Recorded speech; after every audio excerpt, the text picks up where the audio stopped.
So we've been having some fun with main axis alignment for the last little while.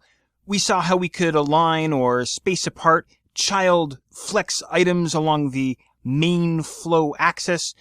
But in this exercise, we'll see how we can do the opposite. Align the child flex items along the cross axis. So for example, if the parent container is set to row horizontally, aligning to the cross axis means that we can control the child flex item's vertical alignment. Now, this might sound kind of abstract or kind of bizarre or weird. What the heck is Jeff talking about? Well, this is exactly the same as vertical text alignment within a table cell. So if you've worked with tables before in any application, you know that you can set the vertical text alignment top, middle, and bottom. This is exactly the same concept, but instead of a table cell, we have a parent container. Instead of text inside the table cell, we have child elements, but the concept is exactly the same. To achieve this cross-axis alignment, we're going to be using the align items property. Okay, you can think of the align items property as being similar to the justify content property that we have been working with, except of course it will run perpendicular to the main flow axis. Okay, so to set us up here to demonstrate this, here's my code, of course. All I'm going to do is change space around to space between. Why? I don't know. I kind of like it better. That's my only justification. Now, right now, as you can see, the height of the parent container is 500 pixels, or maybe 600 pixels, or maybe 300 pixels, or whatever the case may be, right? And as you can see, by default, the child elements' heights are expanding to fill the available vertical space. So the heights on these fellas is not determined by their content, it's being determined by the parent container. Why? Because their default height is called stretch, which came up for us a little while ago. I can't remember exactly where it was, but I said that it was a default, that stretch was a default.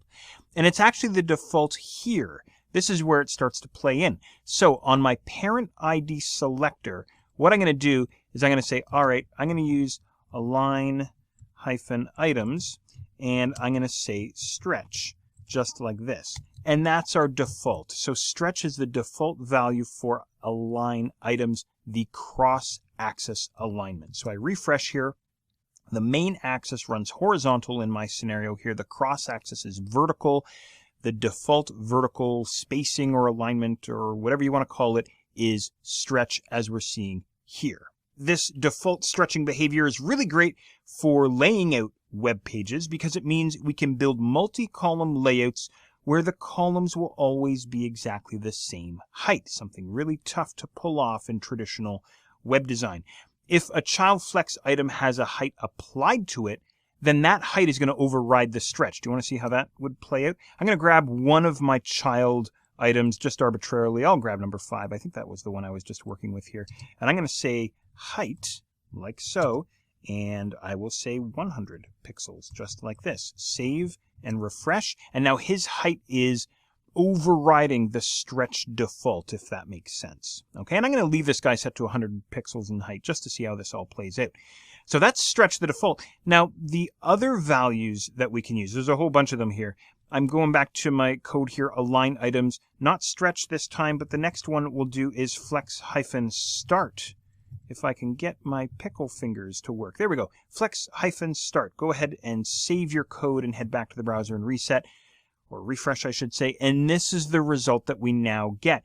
All the child flex items align to the top edge of the parent flex container. The flex item's height is determined by their content, unless it's been specified otherwise, like on our child item number 5 here. Okay, so we have flex start, so you might guess that we also have flex end, and you would be correct. So let's go align items and then flex-end, save, and before I refresh, any guesses? You got it. Everything's going to line up along the bottom edge now of the parent container. And again, the height of our child elements is being determined by their content unless we have specified otherwise. Okay, so we've seen stretch, we've seen flex start, flex end, What else do we have here? Here's one that is completely and totally awesome. I'm going to go align items and I'm going to say center. Center aligning content inside parent containers in web design has been the bane of many web designers' existence for a long, long time. Now we can do it with just one simple value on one simple property. And as you can see, what we now have are objects all lining up to one another on the vertical center on the cross axis. Okay. Again, this reminds me of something that I would see out of Illustrator or Photoshop. Typically in those scenarios, or in those applications, I should say, when we're building layouts in those applications, we might have some oddball shapes or oddball sizes that we're working with here. What I'm trying to do is get my cursor to play nice here, and I seem to be having trouble with my cursor, which is kind of driving me nuts.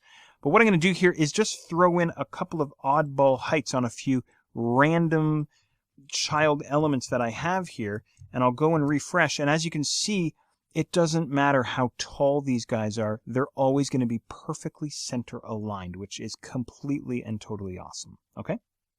All right. Now, I've got one more value that I want to show you. I can't see where I would ever use this value, but I'm obligated to show you here just for sort of completion of information here. What we can do is we can line up the child elements based on their text baseline. Okay, if you're not sure what the baseline is, it's the invisible line that text sits on. Okay, so to demonstrate this for you, what I'm going to do is I'm going to remove my heights that I've gone and set here for you on the child elements. Get rid of these guys. Okay, and I'll just quickly save and refresh this so you can see what we get. Okay, no big deal. Now what I'm going to do is I'm going to change align items to the last value that we have here, which is baseline. Okay, just like so. And when I save and refresh, we wind up with something like this, which looks very similar to flex start value.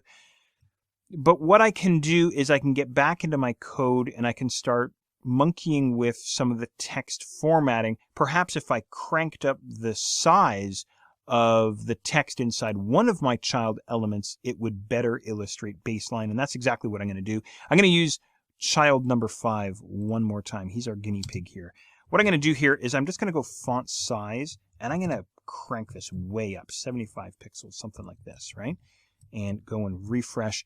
And as you can see, the baselines of the text inside all the other containers, inside all the other child flex items, line up with the baseline inside the child number 5, let's call them. Okay, so that's what baseline does. Again, I can't really see where I would use this. I think stretch is completely and totally awesome. Center is definitely awesome. Even flex end, I could see using those guys a lot as well. But in any regard, there you go. There's how you can control the alignment and the spacing of your child flex items on the cross axis.